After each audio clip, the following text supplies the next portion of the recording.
Good afternoon guys. अभी हम चला रखा है अभी क्लास 8th का जो मॉडल पेपर है उसको। तो क्लास 8th का मॉडल पेपर का क्वेश्चन नंबर आपका चल रहा है 23।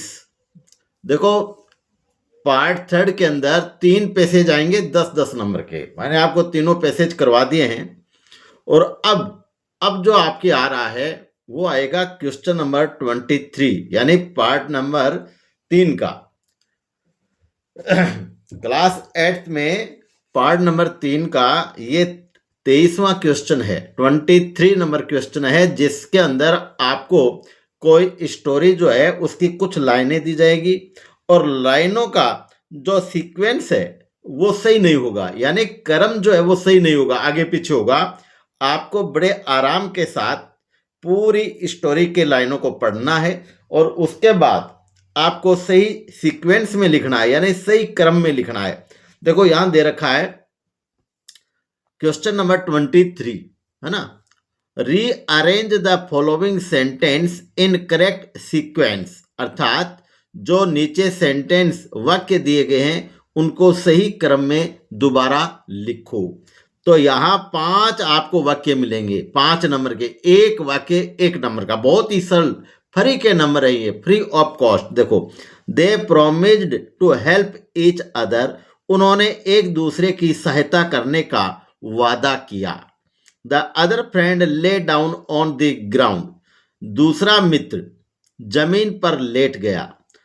After some time they saw a big bear coming to them, थोड़ी देर के बाद उन्होंने एक बड़े भालू को उनकी तरफ आते हुए देखा। Once upon a time there were 2 friends, एक बार 2 मित्र थे। One of the friends ran and climbed up a tree, उनमें से एक मित्र जो था वो दौड़ करके और एक पेड़ पर चढ़ गया। तो गाइज, पहले तो आप इन लाइनों को बड़े ही अच्छी तरीके से समझेंगे और उसके बाद एक निश्चित क्रम के अंदर हमें इन लाइनों को लिखना होगा। और कैसे इसका सीक्वेंस जो है हम क्रम से लिखेंगे, यही इसमें हमें देखना है। तो देखो, सबसे पहले दिया हुआ है, कोई भी हम कहानी, कोई भी स्टोरी लिखते हैं तो वंस अपॉन, दियर वाज या दियर वर, दियर वाज, इन चीजों से हम क्या करते हैं, शुरू करते हैं। तो आप देख सकते हैं पहला इसका वाक्य जो है वो यहां से शुरू हो रहा है, once upon a time there were 2 friends. तो ये हमारा कौन सा वाक्य हो गया, पहला वाक्य हो गया। इसका हिंदी अर्थ ये हो गया कि एक बार 2 मित्र थे। अब यहां से देखो, दूसरा वाक्य ये हो जाएगा, they promised to help each other, उन्होंने एक दूसरे की सहायता करने का वादा किया। तीसरा देखो यहां सी, after some time they saw a big bear coming to them, थोड़ी देर बाद उन्होंने एक बड़े भालू को अपनी ओर आते हुए देखा।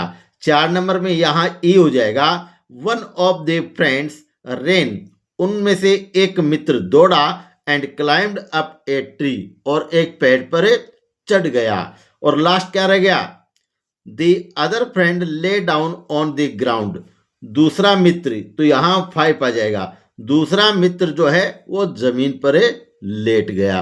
तो गाइज, इस प्रकार से एक सही क्रम के अंदर हमें इस फ्रीक्वेंस को लिखना है।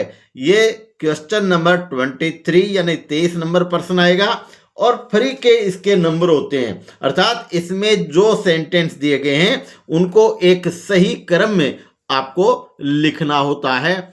और आगे जो हम पढ़ेंगे वो देखेंगे पार्ट 4। पार्ट 4 के अंदर आपको पता होना चाहिए कि 10 नंबर का आपके जो है एप्लीकेशन और लेटर, यानी ऐसे टाइप क्वेश्चन आएंगे जैसा कि आप अभी देख पा रहे हैं। तो पार्ट 4 जो है वो अलग से लेकर के आऊंगा। तब तक के लिए अगर आप मेरे वीडियो को देख रहे हैं तो लाइक जरूर करें और फॉलो भी करें, इनको जगह जगह पर शेयर करें। पहली बार कोई नया विद्यार्थी देख रहा है तो इसको सब्सक्राइब करना नहीं भूलें। गाइस, जितने भी आपके पास में मोबाइल हैं, आपको ऐसे ही वीडियो प्राप्त करने के लिए घर के सभी मोबाइलों में सब्सक्राइब करके छोड़ना चाहिए, ताकि कोई भी नई चीज किसी भी चैनल पर आ रही है तो आप उसको आसानी से देख सकते हैं।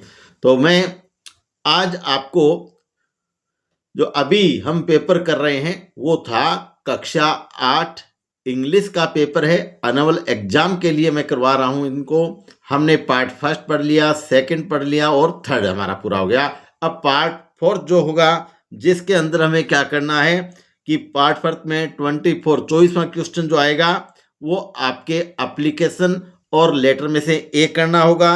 25वां क्वेश्चन जो आएगा उसमें पैराग्राफ और स्टोरी में से एक करना होगा, और ये 10-10 नंबर के हैं। मैं आपको इतना सरल तरीका बताऊंगा जिससे आप किसी भी एप्लीकेशन या लेटर को या स्टोरी को, इवन दैट पैराग्राफ को बड़ी आसानी से कर सकते हैं और 10 में से 10 अंक प्राप्त कर सकते हैं। तो तब तक के लिए आप लोग जो है डट करके सब्सक्राइब करें, फॉलो करें, लाइक करें। जय हिंद, जय भारत।